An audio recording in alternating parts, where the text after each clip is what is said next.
Well, I don't think oscillating spindle sanders were designed to make wooden punches, but that's what I've made. I've taken the motor apart. I've noticed the front bearing in the motor has a bump in it, and that's adding vibration and noise to the whole system. Bearings are pretty inexpensive today, so I'm going to remove the pulley. The pulley's stuck on the shaft, and get the measurements of the bearing so that I can replace the bearing. I'm going to use my table saw here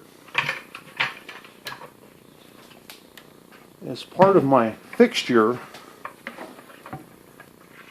to take apart the motor. Now, the armature is still in this bearing housing, and when I get this loose, it's going to drop. I don't want it to fall and hit the ground, so I've got this sawdust bucket here. I keep sawdust around for mopping up oil and things like that. And I'll throw a fender cover in there. I've got this supported around the outside. Now the webbing here isn't very big, so I can't get too crazy driving on this. So this is my setup. Now this is what I made the wooden peg for. This fits on there, and I'm going to tap on this, and hopefully the shaft will come out of the pulley. You never want to drive on a shaft with a piece of steel, because you'll mushroom it out and damage it. You always drive on metal with plastic or wood or something of that nature. And I do have the set screw out of this. I don't know why it's being so stubborn. Well, when all else fails, you get a bigger hammer. This is a tack hammer, or small hammer I picked up, you may have noticed when I built the stitching pony. I couldn't find the hammer I wanted. Well, here's one I recently purchased, and if I can't break it with that, well, I'll go after it with this bigger one.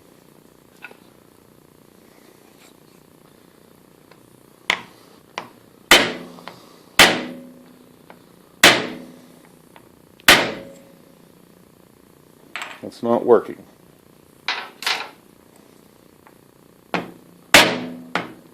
There we go.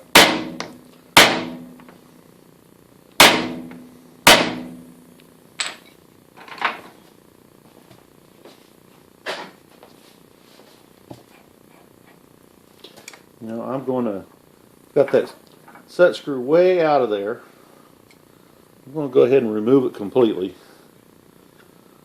just so I don't have any regrets.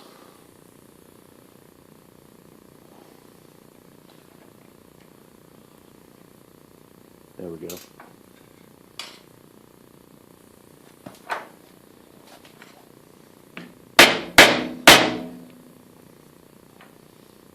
Gotta grind my pen down a little more.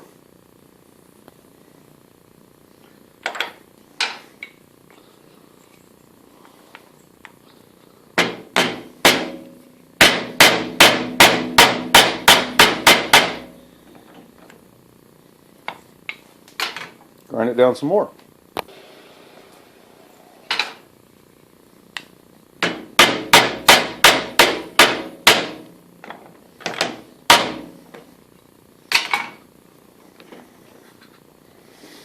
Didn't grind it down enough. There we go. Now this pulley's just made from zinc, so I got to be really careful with it. In fact, let me think about how I want to do this.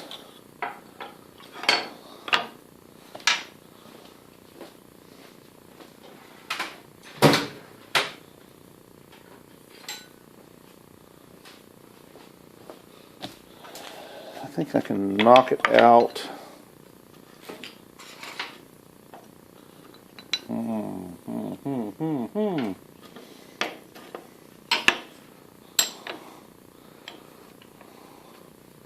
Knock it out like this, gently. There we go. One undamaged pulley. So here's our armature. I guess that's what you call it, an AC motor. This has got a noisy bearing. Feels good now, but boy, when it was in the plate, it sure didn't feel wonderful. So we will clean this up. China, of course. It's a, can't quite read that. I'm sure it's a common bearing. 62022 RS. RS means rubber seal. Of course, rubber seal's good. This bearing's good and quiet. This one I'm going to replace. So let me go shop for that. Alright, back on the project of converting the cheap disc and belt sander into a makeshift knife grinder. Remember, I'm replacing these bearings because they're shielded and not sealed.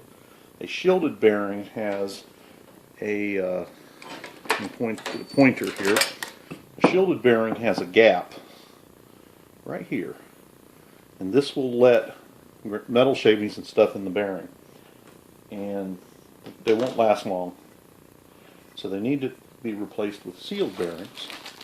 I've got a set of sealed bearings here. And I was able to read the number off this bearing. It's 6201 ZZ. And I think the ZZ just means shield, a shield on each side. And I purchased these 6201 R2s, which I think means rubber seal 2, or RS, rubber shielded.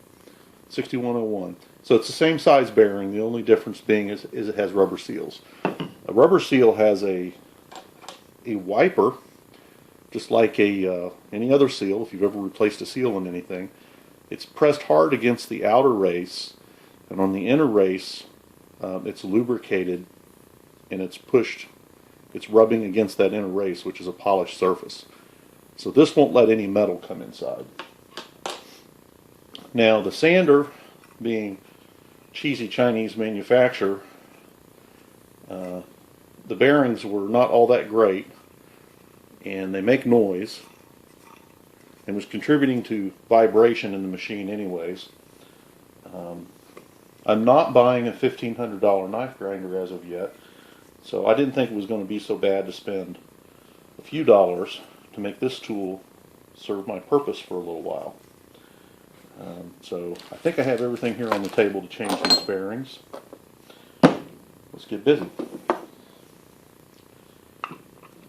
This is a, oops, I've got to set it for this side. This is a puller. I think I can change all the bearings in this project with just this puller. I've had this for probably 20 years. I don't know where I got it. It says Craftsman on it. Probably just ordered it from them.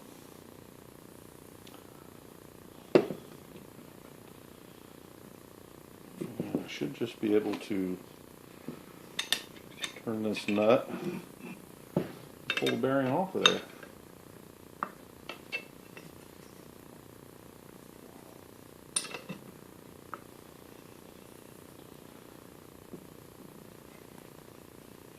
I don't want to drop this.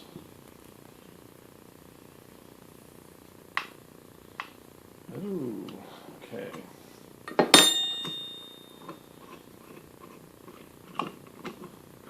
Can't pull the bearing up over these threads, so that may pose a problem here. I've almost completely got this off. I can probably just tap on it with a plastic hammer. Well, that's not going to work. So I need to put something in there for the tool to press against. I think I can do that with a nut. Here we go. I have a nut. Looks like about a 1/4-20 nut. Should fit down inside here. It'll allow the pointer to center up. I should be able, I only need to pull this bearing about another 1/16 or 1/8 of an inch to get it off the shaft. So that should give me the throw that I need.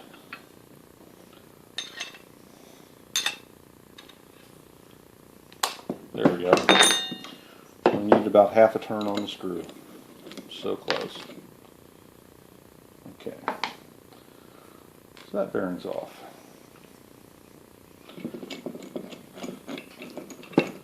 Retract the screw for this one.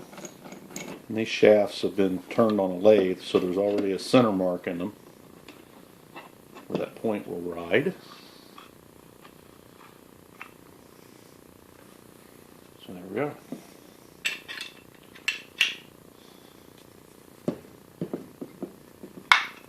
There we go.